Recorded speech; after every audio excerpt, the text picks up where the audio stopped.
na kemi biseduar edhe me mjek jo musliman. Po. Rastin e smundjes.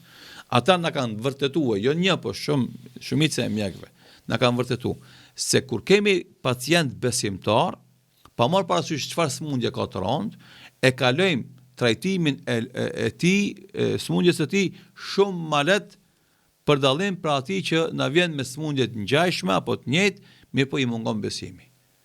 Do thotë, mungesa e fuqisë morale të ki i dyti është pengesë më e madhe se vetë smundja. Ne du të punojmë që të ngrisim moralisht atë që pastaj të bëjmë ndonjë ndërhyrje, ndonjë operacion ose ndonjë ndërhyrje tjetër. Të besimtarët e kemi shumë lehtë, ata e kanë moralin shumë lart, edhe neve vetëm na duhet të ndërmarrim atë që na jep mundësi mjekësia, çka kemi mësuar nga mjekësia, çka kemi zbuluar nga mjekësia. Ama besimtari do thotë pjesën morale ka të garantuar. Dhe për këtë arsye, edhe në këto situata dëshesh rëndësia e besimit, edhe rreziku nga mos besimi ose në këtë rast nga ateizmi,